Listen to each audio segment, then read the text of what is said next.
এক সাহাবীর নাম আবু উমামা, নামাজের ওয়াক্ত ছাড়া উনি মসজিদে যেয়ে বসে আছে। বিশ্বনবী বললেন, কিরে আবু উমামা, নামাজের তো ওয়াক্ত হয় নাই, মসজিদে কি? সাহাবী বলে, হুমুমুন লাজিমাতনি ওয়া দুয়ুন। নবী গো, ঋণের বোঝায় এমন টেনশনে আছি, ঘরে থাকতে পারলাম না, মসজিদে চলে আসছে। বিশ্বনবী বলেন, আমি কি তোমার এমন একটা দোয়া শিখাবো যেটা পড়লে আল্লাহ তাআলা তোমার ঋণের বোঝা হালকা করে দিবেন?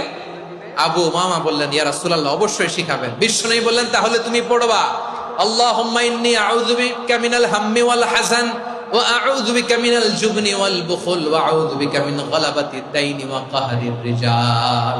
ও আল্লাহ, তোমার কাছ থেকে দুশ্চিন্তা থেকে পানাহ চাই, কৃপণতা, ভীরুতা, অলসতা, কার্পণ্যতা, এই সব কিছু থেকে, মানুষের কঠোরতা, আমার উপর মানুষের আধিপত্য এবং ঋণের বোঝা থেকে পানাহ চাই। এই দোয়াটা যখন বিশ্বনবী শিখাই দিলেন, আবু উমামা বারবার এই দোয়া পড়ে, আল্লাহুম্মা ইন্নী আউযু বিকা মিনাল হাম্মি ওয়াল হাযান ওয়া আউযু বিকা মিনাল আজজি ওয়াল কাসাল ওয়া আউযু বিকা মিনাল জুবনি ওয়াল বুখল ওয়া আউযু বিকা মিন গালাবাতিদ দাইনি ওয়া কাহরির রিজাল।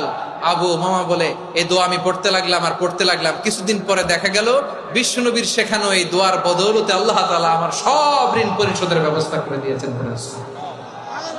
পড়বেন পড়বেন।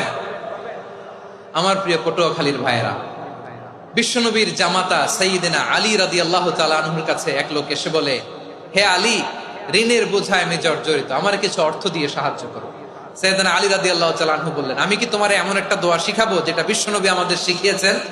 এই দোয়া যদি তুমি পড়ো, লাউ কানা আলাইকা মিসলু জাবালিন কাবীরিন দাইনান আদাল্লাহু আনকা, পাহাড় পরিমাণে যদি ঋণের বোঝা হয়, আল্লাহ এটা পরিশোধের ব্যবস্থা করে দিবেন।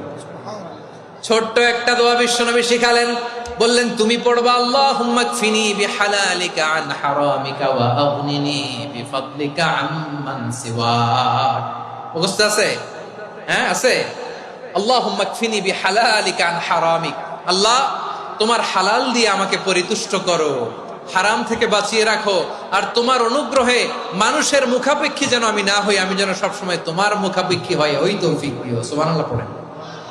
এই দোয়া বেশি বেশি পড়লে ঋণের বোঝা হালকা করে দিবে কে? তাহলে প্রিয় ভাইয়েরা, বিপদে পড়লেই প্রথমে কি পড়বেন? পটুয়াখালী ভুইলা গেছে।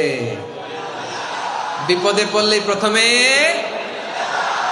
ইন্না লিল্লাহ কি বলে নিজেকে আল্লাহর কাছে সঁপে দিতে হয়? হাসবুনাল্লাহ। চরম বিপদে দেয়ালে পিঠ থেকে গেছে, তখন লা ইলাহা ইল্লা আনতা সুবহানাকা ইন্নী কুনতু মিনাজ জালিমিন। এরপরে লা ইলাহা ইল্লাল্লাহুল আযীমুল হালিম, এই দোয়া। আকস্মিক বিপদ, হঠাৎ যেন কোনো বিপদ আমাকে পেয়ে না বসে, এটার জন্য বিসমিল্লাহিল্লাযী লা ইয়াদুররু মা ইসমিহি শাইউন ফিল আরদি ওয়ালা ফিস সামাই ওয়া হুয়াস সামিউল আলীম। সকালে 3 বার, রাতে 3 বার। আর মারাত্মক tension, hyper tension, anxiety, depression থেকে বাঁচার জন্য 2 দোয়া, ইয়া হাইয়্যু ইয়া কাইয়্যুম, ইয়া হাইয়্যু ইয়া কাইয়্যুম, মনে থাকবে? আর আল্লাহুম্মা ইন্নী আবদুক, এই দোয়া। ঋণ থেকে বাঁচার জন্য 2 দোয়া, আল্লাহুম্মা ইন্নী আউযু বিকা মিনাল হাম্মি ওয়াল হাযান, এটা। আর আল্লাহুম্মা কফিনি বিহালালিকা আন হারামিকা ওয়া আগনিনি বিফাদলিকা আম্মান সিওয়াক।